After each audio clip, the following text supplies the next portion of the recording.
6월 14일 맥주 성경읽기 신명기 19장, 시편 106편, 이사야 46장, 요한계시록 16장입니다. 오늘 새벽에는 이사야 45장부터 47장까지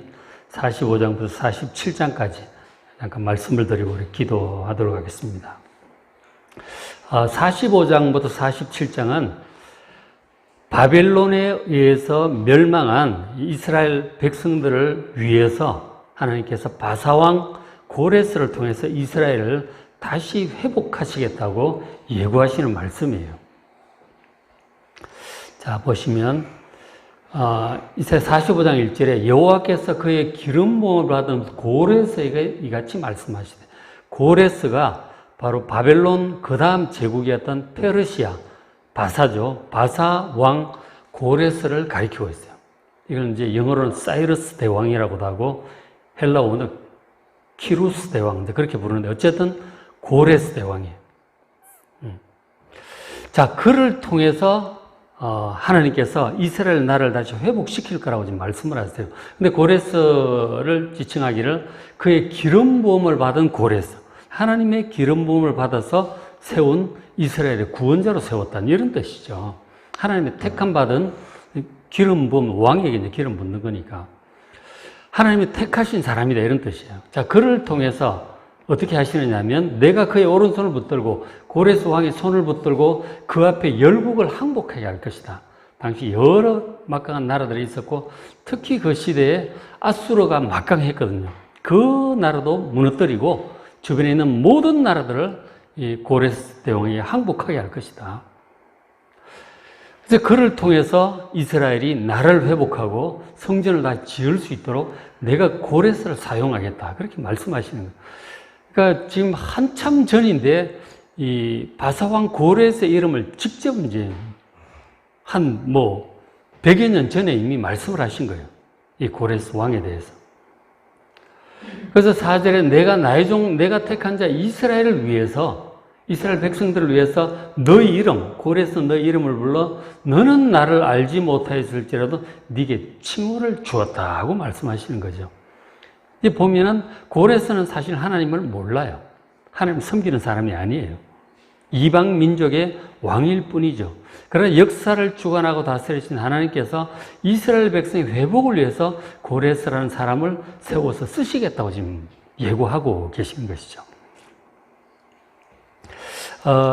나중에 이제 이 남쪽 유다는 바벨론 왕 느부갓네살에 멸망을 했어요. 그리고 이제 포로로 끌려가고 흩어지고 막 그랬죠.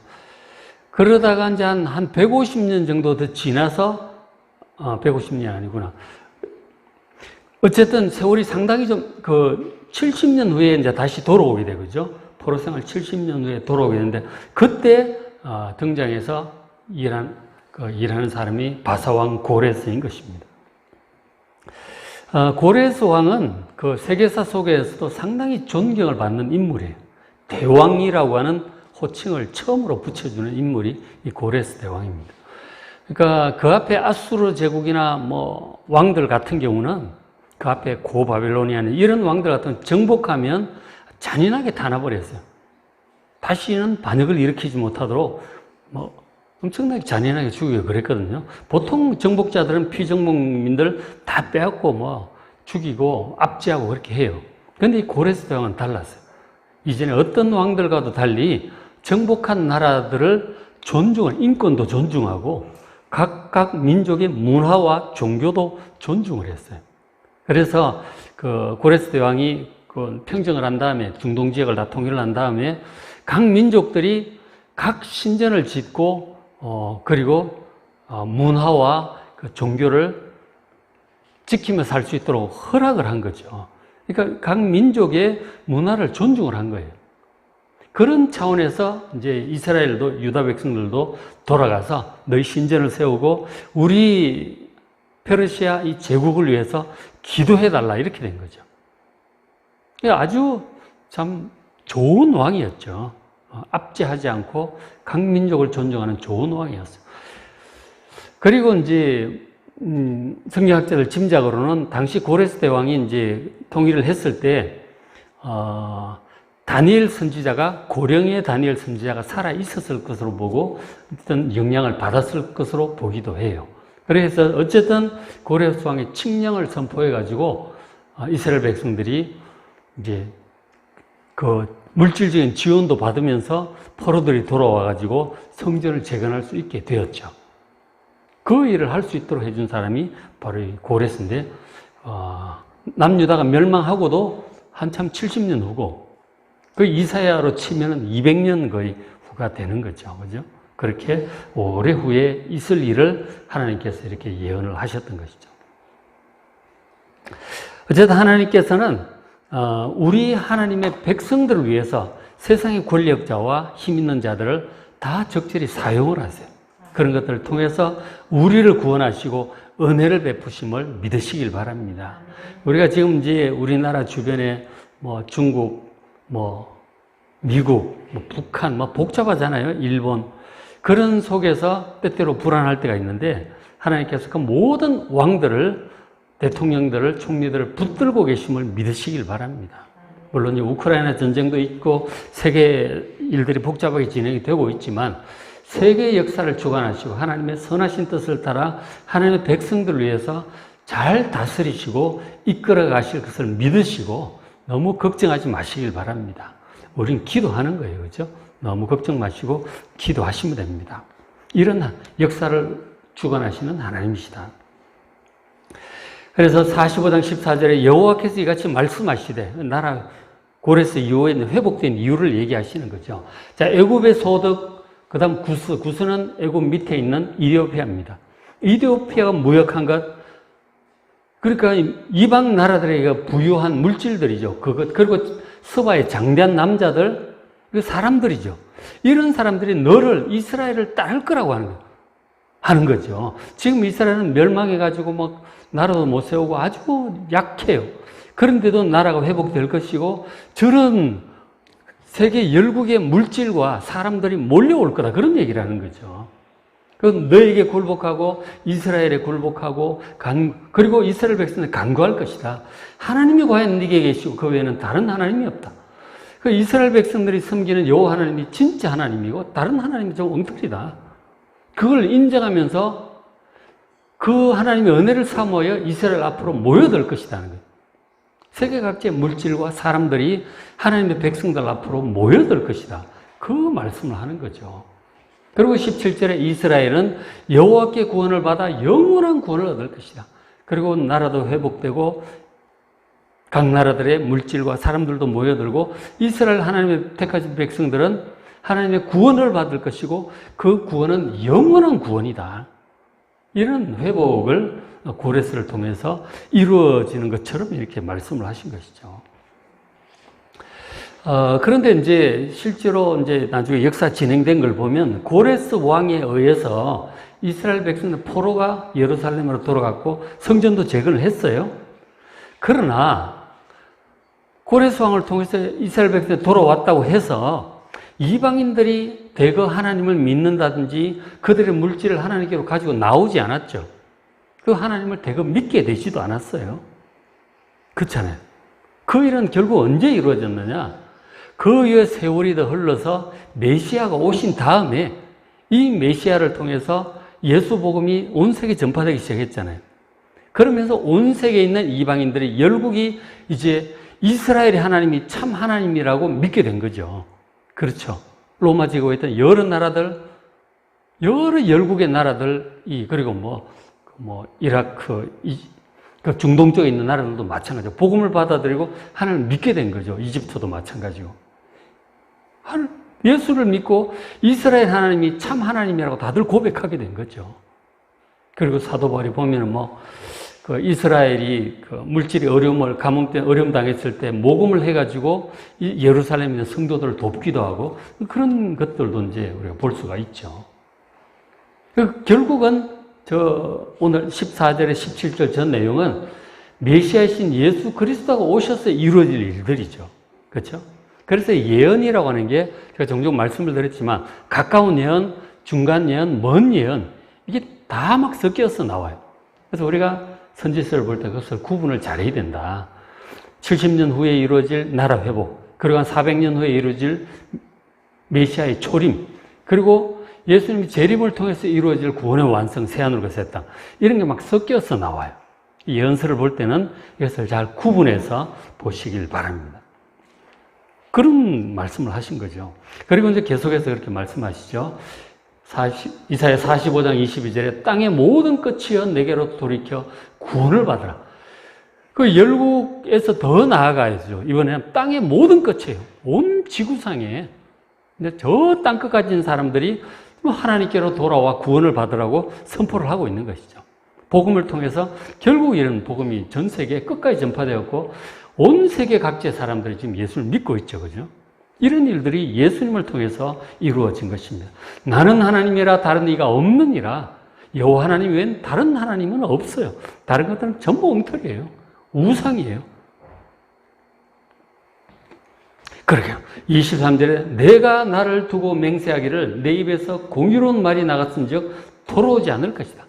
하나님의 이 공의로운 말씀, 선포한 이 말씀, 구원의 말씀이 반드시 이루어질 거라고 하시는 말씀이죠. 그죠? 했고, 선포했고, 그것은 반드시 이루어진다. 그래서 내게 모든 무릎이 꿇게 했고, 모든 혀가 맹세하게 될 것이다. 여호와 하나님께, 이스라엘의 하나님께 모든 무릎이 꿇게 될 것이다. 모든 혀가 하나님께 찬양하고 기도하고 맹세하게 될 것이다. 그러니까 여호와 하나님의 이름이 막 세계 땅 끝까지 모든 민족에게 퍼지게 될 것임을 예고를 하신 거죠. 이것은 예수님을 통해서 이루어질 일들인 것이죠. 그렇게 얘기하죠. 그 다음에 46장으로 넘어가서 46장 1절에 벨은 엎드러졌고 너보는 구부러졌다. 벨이라고 하는 것은 당시 바벨론의 최고 신인 그 마르둑의 다른 이름이에요. 그 바벨론 최고 신이죠. 저 벨이라는 말은 이제 아람식 발음이고 히브리식 발음은 바알이에요. 바알, 벨, 하여튼 최고 신을 얘기하는 것입니다. 그 다신교 시스템에서 그런 것이죠. 그리스 로마 쪽에서는 최고 신은 제우스잖아요. 그죠? 제우스가 최고의 신이고 뭐 이런 식으로 이제 하고 있는데 어쨌든 이 바벨론 그 그리스 로마에 수많은 신들이 있는데 그 많은 다신의 원조는 바벨론에 있어요. 그러니까 원조 이 다신론자들이죠. 그래서 이제 그 주신이 벨은 엎드러졌고 느보는 구부러졌다. 느보는 벨 신의 아들 신으로 이제 그렇게 되어 있어요. 그러니까 무슨 말이냐면 바벨론 신들이 전부 엎드러지고 구부러지고 무너지고 파괴된다고 하는 거예요. 우리 바벨론 사람 섬기던 이 벨신, 느보신 이런 것들 그 나라 막 피하고 도망갈 때 그 우상을 싣고 도망가고 막 그런 거죠. 그 나라를 구원한 것이 아니라 그 바벨론 사람들의 큰 짐이 되고 있는 거예요. 그 우상이 그렇다 하는 것입니다. 당시 세계 최강대국인 이 바벨론의 신들도 이 고레스, 바사왕 고레스의 공격으로부터 나라를 지켜내지 못한다는 거예요. 왜냐하면 여호와 하나님께서 고레스에게 그렇게 맡기셨으니까 그런 것이죠. 우상들은 하나님 앞에서 아무것도 아니다. 아무것도 아니다. 그 사이에 이제, 그래서 3절에 이스라엘 집에 남은 모든 자여, 물론 바벨론에 의해서 나라가 멸망하고 남은 자들이 있잖아요. 지금은 연약하지만 이 모든 자에 대해서 하나님께서 지금 포로인 유다 백성들에게 하시는 말씀이죠. 나무로부터 내게 업힌 너희야. 태어나면서부터 내 품에 안기고 내게 업힌 너희들이요. 백발이 되기까지 내가 너희를 품을 것이다. 하나님의 백성들 백발이 되기까지 내가 품을 것이다. 태어나면서도 죽을 때까지 품을 거라고. 내가 지었은즉 내가 업을 것이고 내가 품고 구하여 내려. 때때로 우리 허물과 부족함 때문에 포로 망하고 포로처럼 이렇게 낮아지게 된다 할지라도 하나님 결코 포기하지 않으시고 품에 안고 반드시 이런 위기로부터 구하여 내시고 회복시키겠다고 하나님께서 약속을 하시는 거예요. 우리가 때때로 우리의 허물 때문에 어려운 일을 당하고 하나님의 징계를 받는다 할지라도 하나님 결코 우리를 버리지 아니하시고 품에 안고 잘 회복시키실 하나님이심을 믿으시길 바랍니다.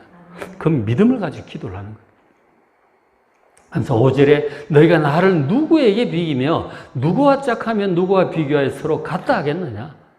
여호와 하나님을 어떤 다른 잡신들, 우상들과 비교를 하겠느냐는 거죠. 다시는 그렇게 하지 말라는 거예요. 그러나 사실 이 이스라엘 백성들이 나라가 망하기 전에 많은 우상들을 섬겼어요. 참 하나님 여호와 하나님을 등 뒤로 하고 뭐 온갖 모압신, 암몬신, 금오신, 온갖 잡신들을 갖다가 다 섬겼어요. 하늘의 별을 섬기고 하늘 황후를 섬기고 온갖 신들을 다 섬기는 거예요. 그것 때문에 결국 하나님 진노하시고 멸망했잖아요. 선지자들이 그렇게 회개하고 우상을 버리라고 경고했건만 그렇게 하지 않으므로 멸망을 했잖아요. 그러나 이제는 너희가 이런 것들을 겪었으니 다시는 나를 다른 것들에게 비긴다든지 그렇게 하지 말라는 거예요. 오직 역사를 다스린 하나님, 구원하시는 전능하신 하나님, 참 창조자이신 참 여호와 하나님만을 섬기라고 하나님께서 말씀을 하고 계시는 것이죠. 거기 이제 이어지는 바로 7절 제가 적진 않은 7절에 보면은 우상들이라고 하는 것은 스스로 움직이지도 못하고 말도 한마디도 못하고 너희들을 구원하지도 못한다. 나를 버리고 그런 우상을 너희가 의지하느냐. 결코 그리하지 말라고 다시 한번 하나님께서 경고하신 것입니다. 그러면서 말씀하시기를 46장 9절에 너희는 옛적 일을 기억하라. 나는 하나님이라 나 같은 이가 없느니라.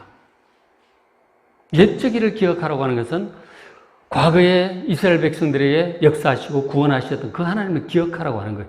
특히 출애굽의 하나님을 기억하라고 하는 것입니다. 지금 저희 일보다도 거의 1000년 전에 있었던 일이잖아요. 모세와 여호수아를 통해서 그 강력한 애굽을 치시고 출애굽 시켜내셨잖아요. 그리고는 가나안 땅을 정복하여 나라를 세우게 하셨잖아요. 그 하나님을 기억하라고 하는 것입니다. 그것처럼 지금도 하나님께서 지금 백성들이 바벨론 포로로 있을지라도 반드시 구해내시고 나라를 다시 회복시키실 것이다. 전능하신 하나님을 기억하고 하나님께 간구하라고 하는 것입니다. 10절에 내가 시초부터 종말을 알리며 아직 이루지 아니한 일을 옛적부터 보이고 이르기를 나의 뜻이 있을 것이니 내가 나의 모든 기뻐하는 것을 이루리라. 그렇게 말씀하시는 거죠. 하나님께서는 이 역사를 주관하시고 그리고 온 세계를 다스리시고 이스라엘 백성들의 구원의 역사를 주관하시고 우리 하나님 백성들 한 사람 한 사람 인생 전체를 출생부터 죽을 때까지 백발이 되고 죽을 때까지 다 주관하고 계심을 믿으시길 바랍니다. 하나님의 뜻은 하나님께서 어떻게 하실 건지 그 전체적인 계획을 성경에 분명히 말씀을 하셨어요. 우리를 구원으로 인도하시는 거예요. 죄로부터 구원하시고 온전케 하시고 영원한 구원의 완성의 길로 인도하신 하나님의 그 뜻, 역사 전체도 마찬가지고 이스라엘의 역사, 세계의 역사, 우리 개인의 역사 다 하나님께서 어떻게 하실 것인지 성경을 통해서 이미 다 말씀을 하셨고 성실하게 이루어 가시고 계심을 믿으시길 바랍니다. 그리고 그것은 반드시 이루어진다는 사실을 믿으시길 바랍니다. 성경을 잘 보셔야 돼요. 하나님의 뜻을 알지 못하면 그냥 헤매면서 다니게 되는 거예요. 인생을 낭비하는 경우가 많아요. 안 해도 될 고생을 하는 경우가 많아져요. 그렇게 하지 않으려면 성경을 꾸준히 읽으시고 나를 향한 하나님의 뜻을 잘 깨달으시고 온 세상을 향한 하나님의 뜻도 깨달으시고 그 믿음을 따라 행하는 여러분 되시길 바랍니다. 이런 하나님이세요. 그리고 이제 당장 눈앞에 바벨론에 대해서 또 좀 얘기를 하시죠. 47장 1절로 넘어가서 처녀 딸 바벨론이언 내려와서 티끌에 앉아. 지금 바벨론은 아직 바사왕 고레스가 일어서기 전이에요. 현재 장악하고 있는 것은 바벨론이죠. 이 바벨론 정말 강력한 나라를 이루고 다 정복하고 각 나라의 조공을 받고 이렇게 했지만 이 화려하던 이 바벨론 내려앉아. 티끌에 내려앉아라. 뒹굴어라. 수치를 드러내라. 그렇게 막 말씀을 하세요. 그러니까 바벨론이 멸망할 것임을 하나님께서 이 고레스에 의해서 멸망할 것임을 다시 한번 선포하시는 것이죠.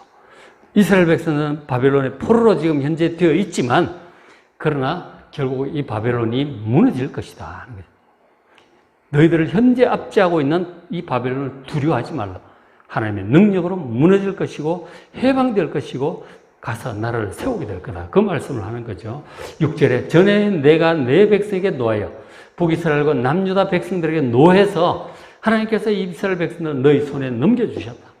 바벨론과 넘겨주었거늘 하나님의 공의로운 심판이었죠.